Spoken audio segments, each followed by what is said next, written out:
सिडको येथे साहित्यरत्न लोकशाहीर डॉक्टर अण्णाभाऊ साठे यांच्या पूर्ण आकृती पुतळ्याचे लोकार्पण संपन्न. 28 ऑगस्ट रोजी सकाळी 11 वाजता मान्यवरांच्या व सकल मातंग समाजाच्या उपस्थितीत हा सोहळा संपन्न झाला.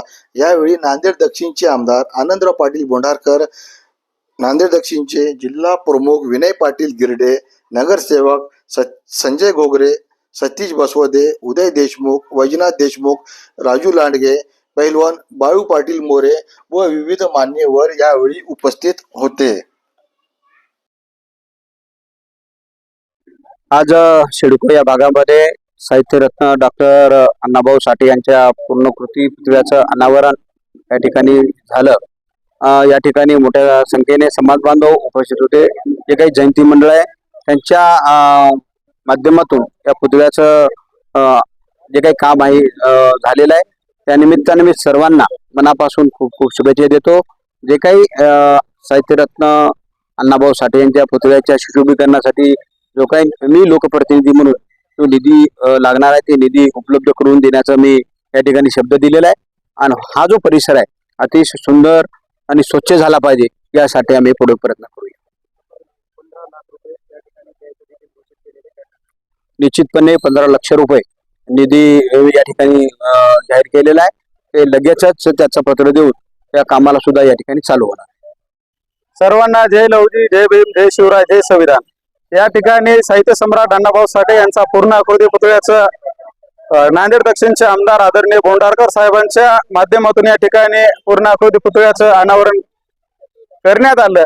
या ठिकाणी जयंती मंडळाचे सर्व पदाधिकाऱ्याची टीम, त्याच्यामध्ये रघुनाथ गजले असतील, आमचे काका शिवाजी कांबळे असतील, पप्पू कांबळे असतील, सचिन मांजरमकर व सर्वजण या ठिकाणी आमच्या सोबत अहोरात्र करून समाजातील सर्व घटकांपर्यंत जाऊन वर्गणी जमा करून सर्व माझ्या मंडळाने ठरवलं की मातंग समाजाच्याच समाज बांधवांकडून घेऊन मातंग समाजाचा अस्मिता असणारे अण्णाभाऊ साठे यांचा पूर्ण आकृती पुतळा आपण आपल्याच घरातून जमा करून वर्गणीतून पुतळा उभारू असं एकमताने ठरवलं होतं. त्या ठिकाणी सर्व समाज बांधवांनी आम्हाला आशीर्वाद देऊन हे पूर्ण आकृती पुतळा बसवण्यासाठी सहकार्य केलं. त्याबद्दल त्या सर्व समाज बांधवांचे आभार मानतो.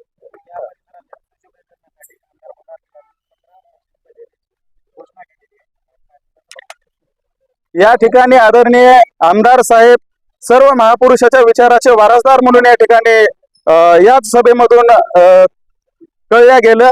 या ठिकाणी आमदार साहेबांना आम्ही फक्त सुशोभीकरणाचं ओपनिंग करण्यासाठी बोलवलं होतं. ते या ठिकाणी गेल्या 40 वर्षापासून प्रलंबित असलेली मागणी आमची अण्णाभाऊ साठे पुतळ्याची होती. त्यांची भावना अशी सर्व समाज बांधवांची भावना समजून घेऊन आमदार साहेबांनी, आम्ही कोणतंही पत्र न देता आमदार साहेबांनी त्यांच्या मनाने आम्हाला 15 लाख रुपयाची घोषणा केली. त्याबद्दल मी आमदार साहेबांचा मनापासून आभारी आहे. नमस्कार, मी कैलाश रामचंद्र गायकवाड, सामाजिक कार्यकर्ता. मी महाराष्ट्रभर व्यसनमुक्ती जनजागृतीचा कार्यक्रम करतो. हे बार्टीच्या धर्तीवर आरटीची स्थापना जी झाली, त्या आरटीमध्ये ज्या योजना आहेत त्या योजनेचं आरटीने माहिती पुस्तिका वाटप करणं पूर्ण महाराष्ट्रात वाटप करण्याचं ठरवलेलं आहे. त्या अनुषंगाने मी आरटीकडे मागणी केली होती. 200 पुस्तिका आल्या होत्या. त्या आरटीचं प्रत्येक समाजातल्या घटकापर्यंत ते माहिती पोहोचावी या उद्देशानं आरटी माझ्याकडं पाठवलेले आहेत. मी आज जयंतीच्या निमित्त साठे सभागृहामध्ये सर्व पुस्तिका आमदार साहेबांच्या हस्ते वाटप करण्यात आलेलं आहे. हे जेणेकरून मातंग समाजातील सगळ्या युवकांना माहीत झालं पाहिजे त्या आरटीमध्ये कोणकोणते प्रशिक्षण होतात, कोणकोणत्या योजना आहेत, या उद्देशानं ते वाटप करण्यात आलेलं आहे. मी माझं आयुष्यच व्यसनमुक्तीसाठी समर्पित केलेलं आहे. मी स्वतः 4/12/2012 पासून व्यसनमुक्त आहे आणि या कार्यासाठी मला महाराष्ट्र शासनाचे आजपर्यंत राज्यस्तरीय 8 पुरस्कार भेटलेले आहेत. मी आपल्या माध्यमातून एक सांगू इच्छितो शासनाला, प्रशासनाला, मला जर म्हणजे अनुदानित व्यसनमुक्ती केंद्र जर मंजूर करून दिलं तर नांदेड जिल्ह्यामध्ये एकही व्यसनी युवक दिसणार नाही, अशा पद्धतीनं मी काम करण्याचा उद्देश आहे.